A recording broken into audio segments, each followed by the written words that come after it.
శ్రీమాత్రే నమ. జయ గురు దత్తాత్రేయ నమ.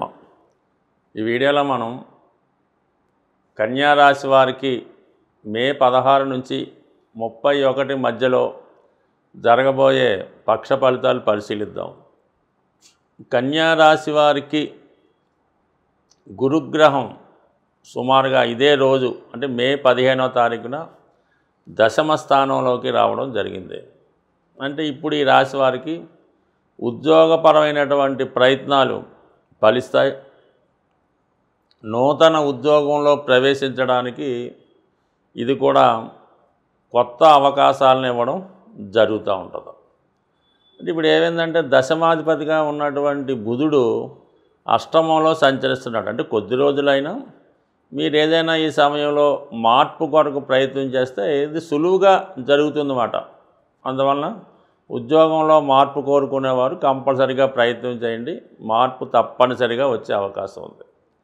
18వ తారీఖున కొంతకాలంగా మీనరాశిలో సంచరిస్తున్నటువంటి రాహువు 6వ స్థానంలోకి, కన్యారాశిలో సంచరిస్తున్నటువంటి కేతువు 12వ స్థానంలోకి మారడం వల్ల ఒక విధమైనటువంటి చిన్న చిన్న సమస్యల్ని పెద్దవిగా చూపించే ఈ రాహు కేతువులు మారడంతో చాలా వరకు ఈ కన్యారాశి వారు చాలా ఫ్రీగా మూమెంట్ అవ్వడం జరుగుతూ ఉంటుంది.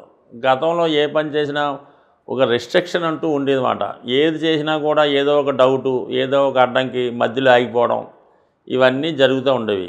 ఇప్పుడు స్వేచ్ఛగా ఈ కన్యారాశి వారు తమ నిర్ణయాలు తాము తీసుకొని స్వేచ్ఛగా వారి యొక్క జీవితాన్ని అనుభవించే అవకాశం ఈ సమయంలో ఉంటుంది. సో అందువలన ఏంటంటే ఈసారి ఏమైనా మీరు కొత్త ప్రయత్నాలు చేయొచ్చు. ముఖ్యంగా ఏంటంటే స్థిరాస్తి కొనుక్కునే ప్రయత్నం 100% ఈ సమయంలో మీకు స్టార్ట్ అయింది చెప్పాలంటే. ఇప్పటిదాకా మీరు ఇంకా ఏదైనా స్థిరాస్తి గృహం లాంటిది కొనకుండా ఉంటే ఈ సమయంలో మీరు ప్రారంభించడం మంచిది. దానికి 2 గ్రహాలు మీకు శుభగ్రహాలు అనుకూలించాయి.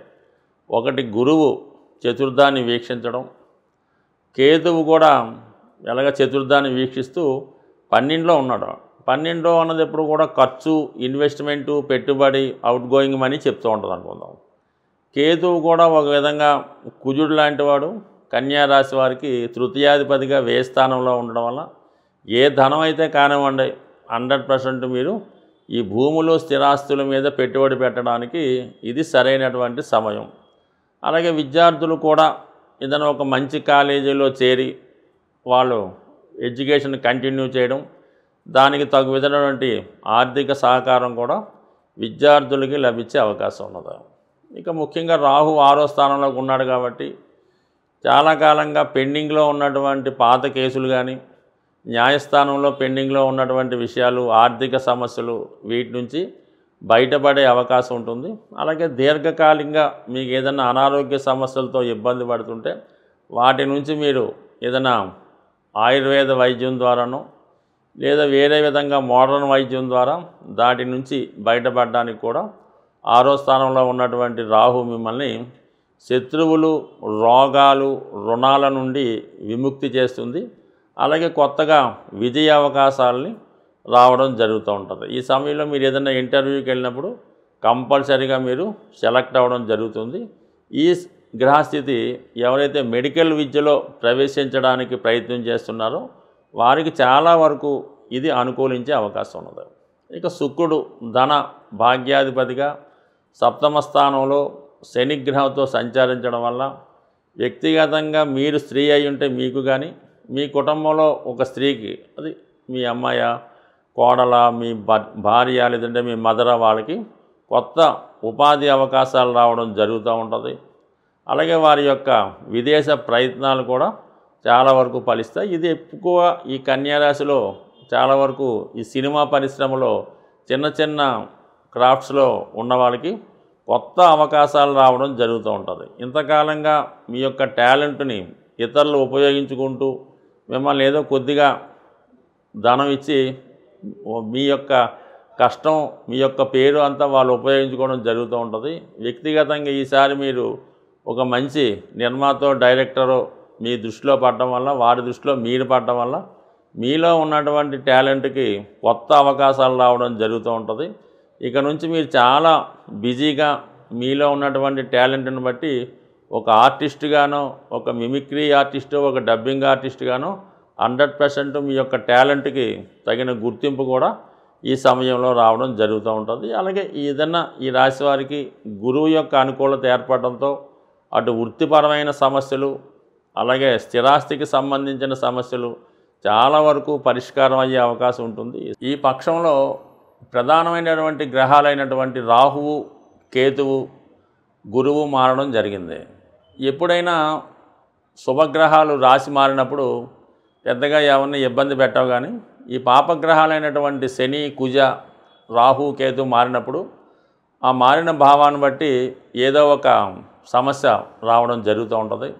మరి ప్రధానంగా రాహు ఇప్పుడు రాశి స్వక్షేత్రంలోకి రావడం వల్ల రాహువు అత్యంత బలవంతుడై ఉంటాడు. అంటే రాహు ఎప్పుడు కూడా చెడు కార్యక్రమాలకి, అవినీతికి, సంఘ విద్రోహ చర్యలకి కారణం అవుతూ ఉంటాడు. కాబట్టి ఎవరి జాతకంలో అయినా సరే రాహు ఏదో విధంగా వాళ్ళని స్ట్రగుల్ చేయడం జరుగుతూ ఉంటుంది.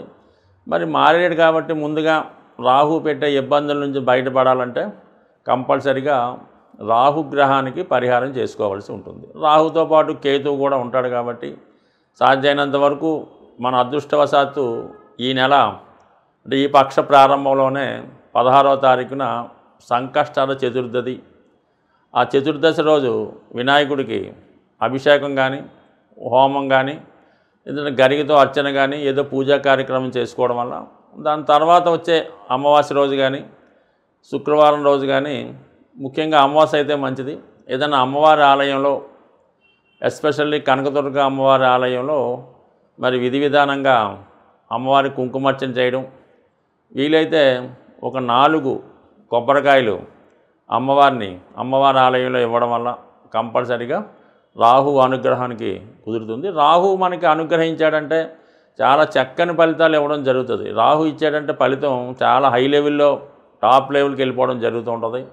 అదే రాహు తలుచుకుంటే జాతకుడిని వ్యసనపరుడుగా, అపకీర్తి పాలు చేసి ఎందుకు పనికిరాని వాడుగా కూడా చేసే విద్య రాహు దగ్గర మాత్రమే ఉంటుంది.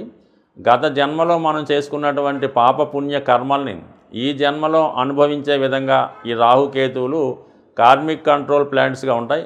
ఎప్పుడైనా రాహుకేతు మారినప్పుడు కంపల్సరిగా అటు విఘ్నేశ్వరుని, ఇటు అమ్మవారిని ప్రార్థించుకోవడం వలన రాహుకేతువుల అనుగ్రహం లభిస్తుంది. అయితే గురువు కూడా ఇప్పుడు మారాడు కాబట్టి ఏదన్నా ఒక పాపగ్రహం యొక్క ఫలితం, చెడు ఫలితం తగ్గడం ఎంత ఇంపార్టెంటో శుభగ్రహాన్ని కూడా బలవంతంగా ఇంకా డెవలప్ చేసుకుంటే అవి ఇంకా శుభ ఫలితాలు ఇచ్చి ఈ పాపగ్రహ ఫలితాలని తగ్గించడం జరుగుతుంది. గురువు యొక్క అనుగ్రహం కావాలంటే కేవలం దత్తాత్రేయుడు, షిరిడి సాయిబాబా వారు, లేదంటే మీ యొక్క కులదైవం, మీ కులగురువు, మీకు విద్య నేర్పిన గురువు, వాటి అంతటికన్నా ఇంపార్టెంట్ మీ యొక్క జన్మనిచ్చినటువంటి తల్లిదండ్రులు. వీళ్ళని సేవించడం వల్ల, పూజించడం వల్ల గురుబలం పెరుగుతూ ఉంటుంది. ఇంకా ఈ అవకాశం లేని వారు ఇవన్నీ మన వల్ల అనుకుంటే మీరు ఏదన్నా ఒక గోశాలకు వెళ్ళి గోవుకి సేవ చేయడం కానీ, వ్యక్తిగతంగా రైతుల దగ్గర ఉన్నటువంటి గోవుకి శుభ్రంగా పూజాది కార్యక్రమాలు నిర్వహించడం వల్ల కూడా గురువు యొక్క అనుగ్రహం లభిస్తూ ఉంటుంది. వీటన్నిటికన్నా ఇంపార్టెంట్ ఏంటంటే తల్లిదండ్రులు ఏమైనా ఇబ్బందుల్లో ఉంటే వారికి ఎటువంటి ఇబ్బందులు లేకుండా వారికి కావాల్సిన సదుపాయాలు చేయడం వల్ల కూడా మీకు ఈ గురుబలం పెరుగుతుంది. గురుబలం పెరిగితే అన్ని గ్రహాలు కూడా మీకు అనుకూలమైన ఫలితాలు ఇవ్వడం జరుగుతూ ఉంటుంది. ఈ చిన్న పరిహారంతో మీ జీవితాన్ని బ్రహ్మాండంగా చక్కదిద్దుకుంటారని ఆశిస్తూ స్వస్తి.